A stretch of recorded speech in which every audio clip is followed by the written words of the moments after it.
Good morning दोस्तों, नमस्कार। भारतीय अर्थव्यवस्था की श्रृंखला में मैं आप सभी का हार्दिक स्वागत करता हूं।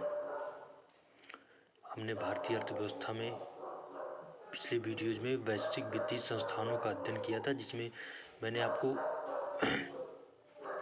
कई संस्थानों के बारे में काफ़ी कुछ बताया भी था, जिसमें IMF हो गया, उसके साथ साथ वर्ल्ड इकोनॉमिक फोरम हो गया। बड़े बड़े संस्थानों के बारे में हम बताते हैं, जिनकी रिपोर्ट अक्सर पेपर में पूछ ली जाती है कि इस रिपोर्ट को कौन जारी करता है या कुछ और उससे जुड़ा पूछ लिया जाता है। आज हम उसी के एक तरह से आगे का ही पार्ट है ये पढ़ेंगे, जिसमें कि ऐसे संस्थान होंगे जो अक्सर चर्चा में ज़्यादा रहते हैं, जैसे ब्रिक्स हो गया, AIIB हो गया, ADB हो गया, आसियान हो गया, RCEP हो गया। इन सब के बारे में अक्सर भारत को लेकर के इनकी चर्चा में रहता है। तो अब सबसे पहले शुरू करेंगे ब्रिक्स के बारे में, जो सबसे ज़्यादा चर्चा में रहता है। देखिए, ब्रिक्स जैसा कि नाम ही है ब्रिक्स, BRICS, तो अपने नाम के अनुसार इसके सदस्य भी हैं। तो हम थोड़ा सा इतिहास के बारे में जाने तो देखिए, एक कंपनी मतलब इकोनॉमी की एक पूरा संगठन था जिसको गोल्डमैन सैक्स बोलते हैं। उनकी इकोनॉमी जिम ओ'नील, उन्होंने सबसे पहले 2001 में एक कल्पना की। मतलब उन्होंने सोचा कि अगर कुछ ऐसे देश है जैसे भारत हो गया, चीन हो गया, रूस हो गया, ब्राज़ील हो गए, जिनका एरिया भी काफ़ी ज़्यादा है और जनसंख्या भी काफ़ी है, जिनकी तो अगर ये सब मिल करके एक संगठन बनाए जिसका नाम दिया जाए ब्रिक्स, तो इसके साथ साथ क्या होगा कि एक पूरी दुनिया को एक आर्थिक मामलों का एक मजबूत संगठन मिल सकता है, उन्होंने ये कहा। तो तब तो शुरू तो कि 2001 में इतना कोई ब्रिक्स के ध्यान ही नहीं दिया कि क्या ये कह रहे हैं। मतलब अर्थशास्त्री भी अपनी अपनी राय देते रहते हैं, लेकिन ये राय हकीकत बदल जाएगी ऐसा 5 साल बाद पता चला, जब 2006 में ब्रिक्स देशों ने सच में बल्कि ब्रिक्स नहीं तो ब्रिक था, BRIC, B for Brazil, R for Russia, I for India और C फॉर चाइना। इन लोगों ने सही में 2006 में एक आपस में एक सम्मेलन किया कि अगर ये इतने बड़े अर्थशास्त्री दुनिया के कह रहे हैं तो हमें ऐसा करना चाहिए, हो सकता है सभी देशों के लिए फ़ायदा हो जाए। तो सभी देशों ने मतलब बुझे मन से ही सब ने एक बैठक की। फिर उसके बाद क्या हुआ, जब इन्होंने बैठक की तो आपस में एक समन्वय बना कि हाँ हो सकता है। फिर 2009 में इन्होंने एक संगठन ही बना लिया जिसका नाम दे दिया ब्रिक। तो तब से ये लगातार फिर बैठक शुरू होने लगी कि हाँ अच्छा, तो अभी फ़िलहाल भी कुछ दिनों पहले 14वीं बैठक हुई है। तो सबसे पहले कौन सा संगठन बना, ब्रिक, जिसमें भारत, ब्राज़ील, B से ब्राज़ील, R से रशिया, I से इंडिया और C से चाइना, ये चारों देश आपस में बैठक शुरू की। फिर बाद में क्या हुआ कि मतलब ऐसे बैठकें होती थी, कुछ आपस में एक समन्वय आर्थिक को लेकर के बातचीत होती रहती थी। कोई बहुत शुरुआत में कुछ बहुत अच्छा नहीं हुआ। फिर 2011 में इसमें दक्षिण अफ्रीका शामिल हो गया, तो ब्रिक्स से बन गया ये ब्रिक्स, BRICS, जिसमें B से ब्राज़ील, R से रशिया, I से इंडिया, C से चाइना और S से, तब इसकी गंभीरता शो होने लगी। अब फिर उसके बाद लगातार बैठकें होना शुरू हो गई। तो इसमें की बैठक पता किस तरह होती है, इसकी बैठक होती है राउंड वाइज। जैसा BRICS है तो पहले ब्राज़ील में होगी, फिर रशिया में होगी, फिर उसके बाद इंडिया में होगी, फिर चाइना में होगी, फिर साउथ अफ्रीका में होगी, फिर ये रिटर्न करेगा B से। तो जैसे इसके लेटर लिखे हुए हैं वैसे इसकी बैठक होती है। तो बैठक को कोई बहुत ज़्यादा रटना नहीं, पूछा नहीं, बहुत ज़्यादा ऐसा नहीं पूछा था कौन सी बैठक। एक बार पूछ लिया था कि अभी 2014 में बैठक हुई थी रशिया में, नहीं ब्राज़ील में बैठक हुई थी। तब पूछा था कि ब्राज़ील का जो एक शहर फोर्टलेजा है तो वहाँ पे ये बैठक हुई, तो पूछा था कि ये कहाँ पे है। तो ऐसा कभी हो सकता है पूछ ले। तो अभी फ़िलहाल 2023 में 14वीं बैठक हुई थी चाइना में इसकी, तो ये ध्यान रखना है, ठीक है। अब अगर हम ब्रिक्स की बात करें तो देखिए, दुनिया की कुल आबादी का 42% पूछे कैसे, अकेले भारत की 142 करोड़, तब तो मान लीजिए 120 ही करोड़ थी, आज 142 करोड़ गए। चाइना की भी लगभग 142 करोड़ के आसपास जनसंख्या है। उसके बाद रूस, ब्राज़ील और साथ में साउथ अफ्रीका, इनको मिला पाँचों देश को मिला दिया जाए तो लगभग 42% जनसंख्या आती है पूरी दुनिया का, ठीक है। टोटल दुनिया के GDP का लगभग 23%। अगर पूरी GDP दुनिया की 100 है तो 23% अकेले GDP इन 5 देशों की है। उसके साथ साथ हम देख रहे हैं वैश्विक क्षेत्रफल, 30% क्षेत्रफल। देखिए रूस का क्षेत्रफल कितना ज़्यादा, ब्राज़ील कितना बड़ा देश एरिया के मामले में, चाइना खुद बड़ा देश, भारत भी काफ़ी बड़ा ही है, कम नहीं है। तो इस तरीके से साउथ अफ्रीका भी ठीक ठाक एरिया रखता है। तो इस तरीके से लगभग 30% और विश्व व्यापार का 18% प्रतिनिधित्व करता है। इनका आयात निर्यात सब मिला दिया जाए तो पूरे व्यापार का 18%। अब देखिए कितना महत्वपूर्ण हो जाता है, फिर से बताता हूँ। दुनिया की कुल आबादी का 42%, क्षेत्रफल का 30%, व्यापार का 18% और साथ में सकल घरेलू जीडीपी का 23%। याद रहना चाहिए। मान लीजिए कभी कुछ ब्रिक्स के बारे में पूछे, फिर से बताता हूँ।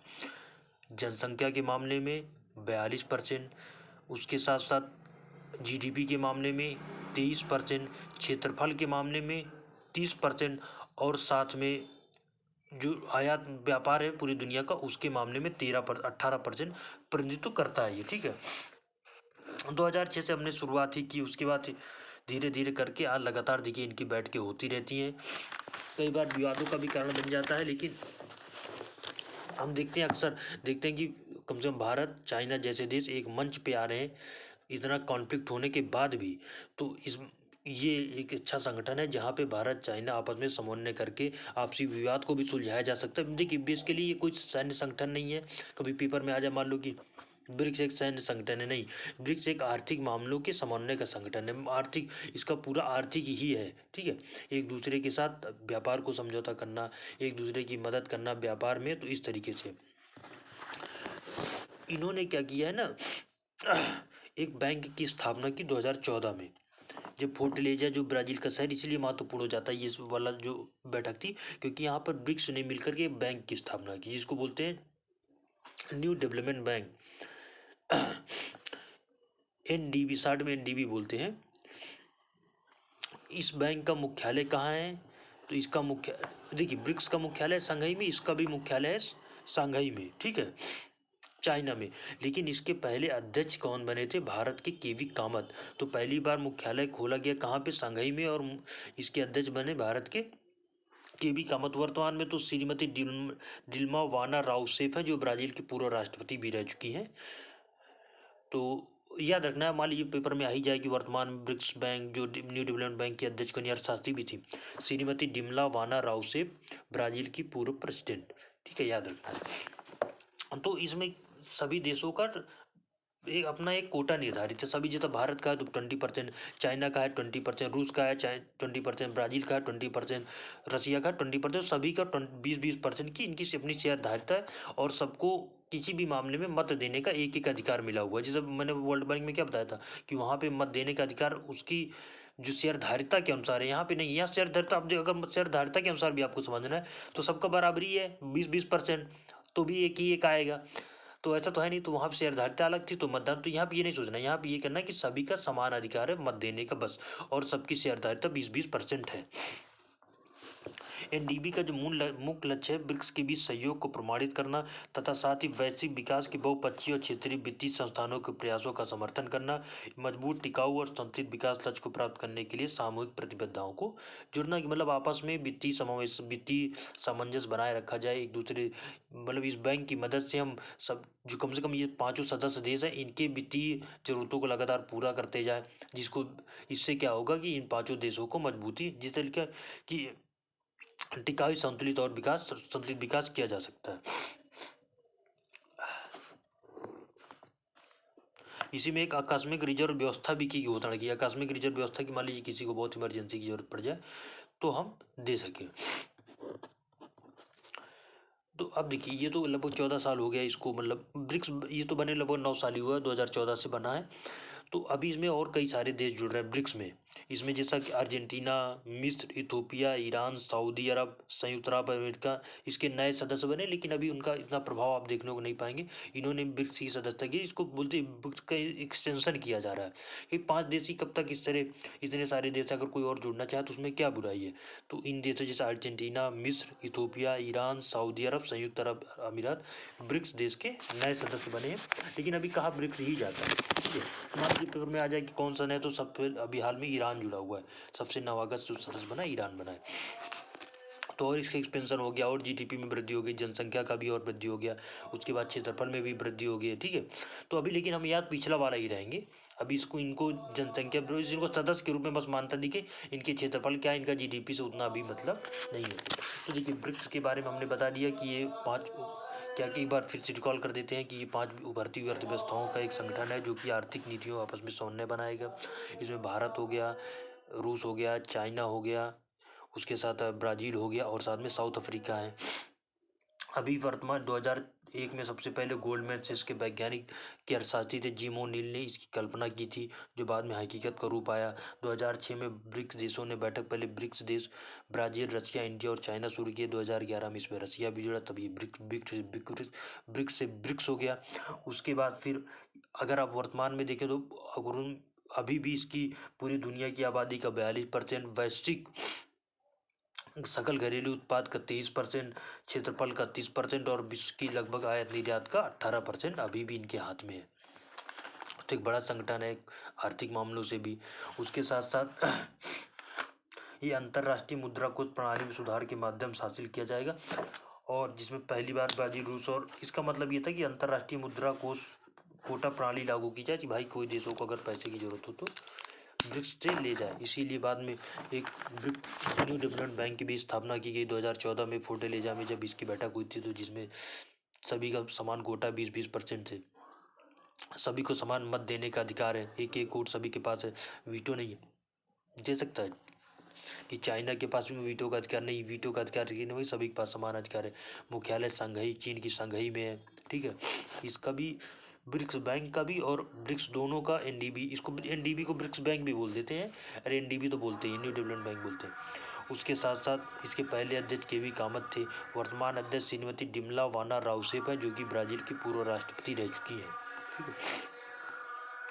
उसके साथ साथ कुछ और देश जैसे अर्जेंटीना हो गया, मिस्र हो गया, ईरान हो गया, सऊदी अरबिया हो गया, संयुक्त अरब अमीरात हो गया, इथोपिया हो गया, इसके नए सदस्य के रूप में जुड़े हैं। पहला एक्सटेंशन इसका हो गया। तो ये देखिए, जो ब्रिक्स के बारे में महत्वपूर्ण बातें थी वो मैंने आपको बता दिया। हो सकता है इसमें देखिए कैसा परिणाम बना सकता है। मान लीजिए पूछ लेगी, ब्रिक्स के देश तो नहीं पूछेगा, कौन सा नया देश पूछेगा, तो ईरान सबसे अभी हाल फिलहाल ही जुड़ा है, तो ये पूछ सकता है कि कौन सा नया देश से जुड़ा है। तो ये हो गया। अब हम लोग बात कर लेते थोड़ा सा ना एशिया डेवलपमेंट बैंक की, एशियाई विकास बैंक की। एशियाई विकास बैंक की स्थापना 19 दिसंबर 1966 को गठित एक क्षेत्रीय विकास बैंक, जिसका मुख्यालय मनीला में है। देखिए, द्वितीय विश्व युद्ध हुआ, खूब बर्बादी हुई। उसके बाद जब लोगों को होश आया, तो मैंने आपको बताया ब्रिटेन में सम्मेलन कराया गया। उसके बाद फिर ये लगातार सम्मेलन होने लगे कि नए नए जो है बैंक बनाए जाए ताकि पुनर्निर्माण किया जाए। तो एशियाई विकास बैंक की अवधारणा 1960 की शुरुआत में एक वित्तीय संस्थान के रूप में की गई थी। सबसे ज़्यादा इसकी ये थी कि एशियाई था ये ना, कि इसमें एशिया के देश ही सम्मिलित हों, एशियाई देशों के बीच आपस में समन्वय बनाया जाए। बाद में अलग अलग देश जुड़ते रहे। एशियाई विकास बैंक का जो मेन उद्देश्य था, विकास को बढ़ावा देना, विकासशील देशों, निजी क्षेत्र और सार्वजनिक भागीदारी के अनुदान, ऋण, तकनीकी सहायता, इक्विटी निवेश। ठीक है, सबका मतलब वही है। मैंने आपको देखिए IMF के बारे में वही बताया कि उनका मतलब था कि विकासशील देशों की मदद करना, ऋण देना, तकनीकी सहायता करना, इक्विटी निवेश के माध्यम से। यही मैंने आपको विश्व बैंक में भी लगभग ऐसा ही बताया। यहाँ पर एशियन डेवलपमेंट में भी ऐसा ही हो रहा है, लेकिन ये एशियाई देशों के लिए था। उसके साथ साथ इसमें शेयरधारिता जो है ना, ये अपनी अलग अलग है। कि जैसे जापान की शेयरधारिता 15.67%, अमेरिका की है 15.567%। तो जापान पूछ सकता है कि एशियन डेवलपमेंट में सबसे ज़्यादा भागीदारी किस देश की दे देगा? अमेरिका दे देगा, जापान दे देगा, रूस दे देगा, कुछ और दे देंगे। रूस तो नहीं देगा, क्योंकि तो चाइना दे देगा, इंडिया देगा, तो जापान की याद रखना है। यहाँ पे गलती हो सकती है, लोग अमेरिका के साथ ही ज़्यादातर टिक लगाएंगे, तो रूस जापान के साथ। बस इसमें 2-3 चीज़ें याद रखनी है। पहला याद रखना है इसका मुख्यालय कहाँ है, फिलीपींस के मनीला में है। उसके साथ साथ इनमें शेयरधारिता कितनी है, अलग अलग है। सबसे ज़्यादा शेयरधारिता किसकी है, जापान की है। भारत की शेयरधारिता याद हो जाए तो लगभग 6.395 देश है। ऑस्ट्रेलिया 20 का साझेदार है, ऑस्ट्रेलिया 20 में देश है सदस्य। देखिए, अगर मैं ये कहूँगी एशियन डेवलपमेंट में, तो ऐसा नहीं कि एशिया के बाहर का कोई देश नहीं जुड़ सकता, ऐसा कुछ भी नहीं है। नाम जरूर एशियन डेवलपमेंट, ब्रिक्स बैंक है। अब देखिए, बाहर के ब्रिक के अलावा भी देश जुड़ रहे हैं, तो इसमें एकदम कन्फ्यूज नहीं। एक बार पूछा सर AIIB के बारे में पूछ लिया था। अब इसको अगला बताता हूँ मैं कि इसमें केवल एशिया के ही देश हैं, एशिया इंफ्रास्ट्रक्चर नाम है। तो अब देखिए, अब बात करते चलिए AIIB क्वेश्चन बताता हूँ। अब हम बात कर लेंगे AIIB, Asia infrastructure investment bank, एशियाई अवसंरचना विकास निवेश। ये भी एक आर्थिक और सामाजिक परिणामों सुधार के लिए। देखिए, इनका मेन उद्देश्य आर्थिक ही है। इसका मुख्यालय चीन के बीजिंग में है। तीनों मुख्यालय याद रखना है, पहला ब्रिक्स बैंक का मुख्यालय कहाँ? ब्रिक्स शंघाई में है। ब्रिक्स या ब्रिक्स बैंक दोनों पूछते हैं, शंघाई में है। उसके बाद एशियन डेवलपमेंट का फिलीपींस के मनीला में है। एशियाई इंफ्रास्ट्रक्चर इन्वेस्टमेंट बैंक, इसका मुख्यालय कहाँ पर है? आपको बीजिंग में मिलेगा, चाइना में। उसके बाद जनवरी 2016 में इसको शुरू किया गया था। 100 बिलियन स्टॉक बैंक से अधिक पूंजी है। विस्तृत शेयरित प्रत्येक सदस्य के साथ अर्थव्यवस्था के आकार पर आधारित होते हैं, चाहे वे एशियाई हो या गैर एशियाई। इसका जो उद्देश्य है, टिकाऊ बुनियादी के साथ साथ एशिया और उसके आगे के उत्पादक क्षेत्रों में निवेश करना, विकास चुनौतियों का समाधान करने में क्षेत्रीय सहयोगिता और भागीदारी को बढ़ाना, क्षेत्र में आर्थिक विकास में योगदान देने वाली परियोजनाओं, उद्यमों और गतिविधियों के निजी निवेश को प्रोत्साहित करना। तो लगातार निजी निवेश को, जैसा भारत में एशिया इंफ्रास्ट्रक्चर इन्वेस्टमेंट बैंक का जो कुल निवेश है 2.9 बिलियन अमेरिकन डॉलर है। एक बार ऐसे कोई प्रश्न पूछ लिया था कि एशिया इंफ्रास्ट्रक्चर में एशिया के बाहर का कोई देश नहीं है, ऐसा कुछ भी नहीं है। एशिया के बाहर के भी देश आ सकते हैं, ऐसा करके एक बार प्रश्न में पूछा हुआ था।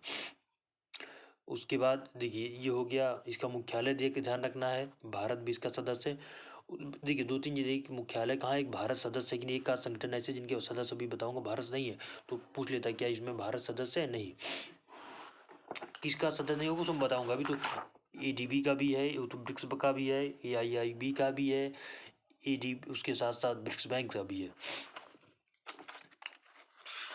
अब हम थोड़ा सा बात कर लेते हैं, एक और बहुत चर्चा में था 2-3 साल पहले, regional compressive economic, RCEP, regional compressive economic partnership.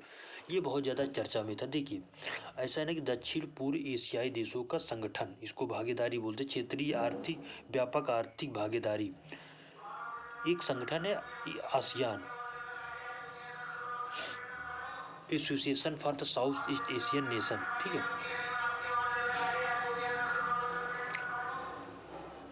इस संगठन आसियान जो संगठन है, इसको दक्षिण पूर्व Asia association for south east Asian nation का, इसमें 10 देश हैं, Brunei, Cambodia, Indonesia, Laos, Malaysia, Myanmar, Philippines, Singapore, Thailand और वियतनाम। तो ये 10 देश मिल करके क्या किया ना, इन्होंने एक फ्री ट्रेड एग्रीमेंट आपस में किया, साझेदारी की, कि हम आपस में जो आसियान कंट्री, जब पहली बात आसियान भारत के सदस्य ने एक बार पूछा था, क्या भारत दे दिया था, कंट्री दे दिया था, संगठन दे दिया, ADB दे दिया आपको, AIIB दे दिया, आसियान दे दिया, और साथ में RCEP दे दिया, कुछ भी दे दिया, तो पूछे आसियान दे दिया, तो क्या भारत सदस्य नहीं है? आसियान का भारत सदस्य नहीं है। और मैंने आपको बताया था OECD का भी भारत, अभी बताऊंगा, अभी सदस्य नहीं है। तो 2-3 संगठन याद है जिनके सदस्य भारत नहीं है। तो फिर इन्होंने क्या किया कि कुछ और देश को मिला करके, जैसा कि ऑस्ट्रेलिया, चीन, जापान, न्यूजीलैंड और दक्षिण कोरिया, साथ में भारत, सब मिलकर 10 आसियान के देश और साथ में ये वाले देश मिल करके एक संगठन बनाया।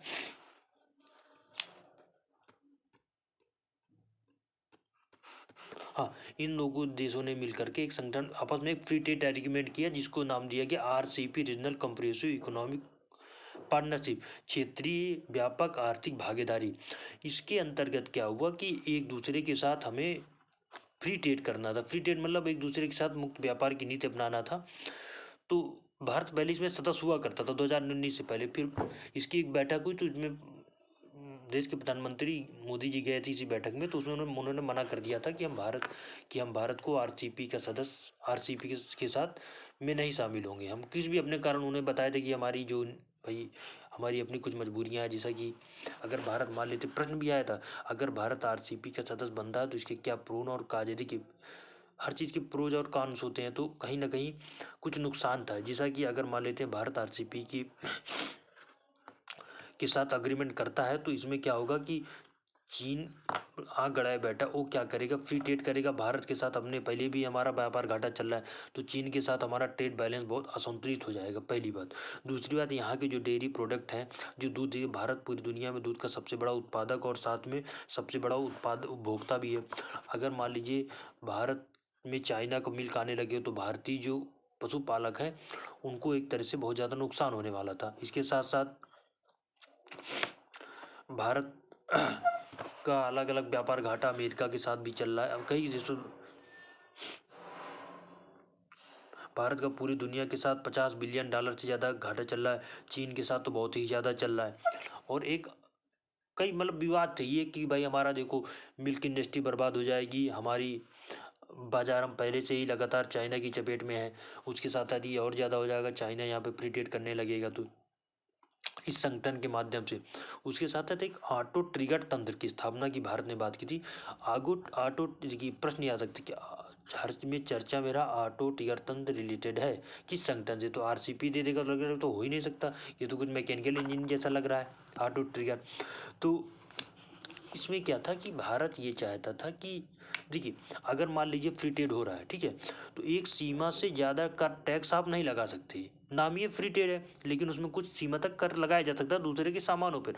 मान लीजिए चाइना का सामान भारत में आ रहा है, अब हम देख रहे हैं कि चाइना लगातार डंपिंग कर रहा है। चाइना को मैंने आपको डंपिंग काउंटर वेलिंग ड्यूटी दोनों बताया था, तो डंपिंग कर रहा है। अब हमारे पास ये अधिकार नहीं होगा कि हम उसकी डंपिंग को रोक सकें। तो भारत इसी ऑटो तंत्र की मांग कर रहा था, ऑटो ट्रिगर तंत्र की मांग कर रहा था कि हम ये चाहते हैं कि हमें ये अधिकार दिया जाए कि अगर हमारे देश में किसी दूसरे देश का अधिक से अधिक सामान आ रहा है तो हम उस पर कर लगाने की एक सीमा से ज़्यादा भी कर लगा सकें। इसी बात को लेकर के आरसीपी में और भारत में कन्फ्लिक्ट हुआ, जिसके कारण भारत में इस सदस्यता से मतलब फ्री ट्रेड एग्रीमेंट करने से मना कर दिया था। तो अगर आप आगे की राह देखें तो देखिए ऐसा नहीं कि भारत का आरसीपी से जुड़ने का रास्ता बंद हो गया, पहले भी जुड़ा ही था, भारत तो अलग हुआ है ना, तो भारत पहले भी जुड़ा था। लेकिन भाई जब हमें अपने निजी हितों को भी तो देखना है, निजी हितों के अनुरूप अगर अभी हमें लग रहा है, मेज में आया था ये प्रश्न, तो अगर मान लीजिए फिर ऐसा कुछ आ सकता तो लिख सके आप, संतुलित लिखेंगे कि भारत ने आरसीपी ज्वाइन करने से मना नहीं किया, लेकिन भारत अपने हितों के साथ भी उतना समझौता नहीं कर सकता, इसीलिए अभी संभव नहीं है कि भारत आरसीपी से जुड़ जाए। बाद में अगर स्थितियाँ ऐसी होती हैं कि भाई आज हमें अब जुड़ जाना चाहिए तो जुड़ भी सकते हैं, ये बात है, ठीक है। तो ये आरसीपी एक दो बार ये प्रश्न भी आया था। फिर एक संगठन हो तो ओईसीडी, जिसके बारे में अभी आपसे चर्चा करता हूँ, organisation of economic cooperation and development, आर्थिक सहयोग और विकास संगठन। ये 36 देशों का एक अंतर सरकारी आर्थिक संगठन है जो आर्थिक और सामाजिक नीति पर से साथ साथ विकसित करता है। इसकी स्थापना 1961 में आर्थिक प्रगति और विश्व व्यापार को प्रोत्साहित करने के लिए की गई थी। 1949 में इसका मुख्यालय पेरिस फ्रांस के सैंटा ले डेला यूनिट में बनाया गया। मार्शल योजना को समाप्त होने के बाद ओईसीडी, मतलब इतना बहुत ज़्यादा हमको नहीं जाना है। वर्तमान में 37 देश है, विश्व व्यापार और निवेश का लगभग 80% हिस्सा रखते हैं, जो इसे विश्व अर्थव्यवस्था के सामने आने वाली चुनौतियों का समाधान करने में महत्वपूर्ण निभाता है। भारत चयनित ओईसीडी समिति और सहायक निकायों में भाग लेता है, लेकिन याद रखना कि भारत ओईसीडी का सदस्य नहीं है। ये अलग बात है कि भारत जो उनके निकायों में भाग लेता रहता है लेकिन सदस्य नहीं है, याद रखना है। भारतीय मंत्रियों और अधिकारियों ने ओईसीडी की मंत्रिपरिषद की बैठकों में कई बार भाग लिया है।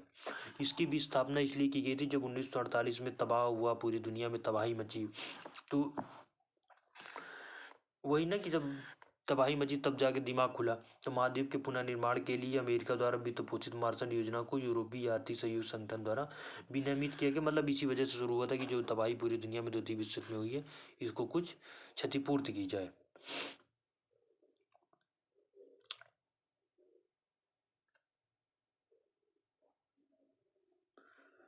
फिर बाद में पहले इसका नाम था ओईई, यूरोपीय आर्थिक सहयोग संगठन, बाद में इसका नाम बदल के गया organisation of economic cooperation countries, cooperation and development. तो ये हो गया। तो देखिए इन चीज़ों के बारे में मैंने आपको ब्रिक्स बैंक के बारे में बता दिया, AIIB के बारे में बता दिया, ADB के बारे में हमने चर्चा कर ली, उसके साथ साथ में हमने RCP के बारे में चर्चा कर ली, हमने थोड़ा आसियान के बारे में भी समझ लिया, हमने आर्थिक सहयोग संगठन के बारे में भी समझ लिया। अब हम थोड़ा बात कर लेते जो फ्री रीजनल ट्रेड एग्रीमेंट क्या होता है। जो मैंने आपको RCP बताया वो फ्री रीजनल ट्रेड एग्रीमेंट होता है, जिसमें क्या होता है कि जैसा कि आपस में भिन्न प्रकार के अधिक व्यापार समझौतों को कर लेना कि भाई चलो हम इनमें कम टैक्स देंगे। मुक्त व्यापार समझौता, कुछ वस्तुओं के बारे में एकदम से फ्री कर दिया जाए कि भाई इस वस्तुओं को बिल्कुल से इसमें कर नहीं लगेगा। सीमा शुल्क एक संघ बनता है जो कि शुल्क के बारे में देख रेख करता है। उसके बाद आम बाजार, एक कॉमन मार्केट स्थापित कर देना। आर्थिक संघ, इकोनॉमिक यूनियन, एक इकोनॉमिक यूनियन होता है जो आम बाजार है जिसमें सदस्य देश माइक्रो इकोनॉमिक्स और विनिमय दर नीतियों का आपस में समन्वय करता है। अक्सर न्यूज में रहता है इकोनॉमिक यूनियन। उसके बाद अन्य समझौते भी होते हैं जैसे CEPP व्यापक आर्थिक सहयोग समझौता, CECA व्यापक आर्थिक भागीदारी समझौता, CEPA। उसके साथ साथ ये लगातार ही मतलब इतना ज़्यादा महत्वपूर्ण नहीं पेपर के दृष्टिकोण से। उसके बाद एक RTA कि अगर लाभ देखें तो कम या अगर मान लीजिए हम रीजनल ट्रेड एग्रीमेंट करते हैं तो जैसा इसको आप उसमें भी लिख सकते हैं RCP में कि कुछ ना कुछ तो लाभ तो होता ही है भाई, तभी तो एग्रीमेंट होते हैं। ये हर मित्रता के पीछे, मित्रता के पुल के नीचे अपने फायदे की नदी नीचे बहती रहती है, ये तो हमेशा ही है। बिना फायदे सूखी नदी में तो कोई पुल में मित्रता करता नहीं है।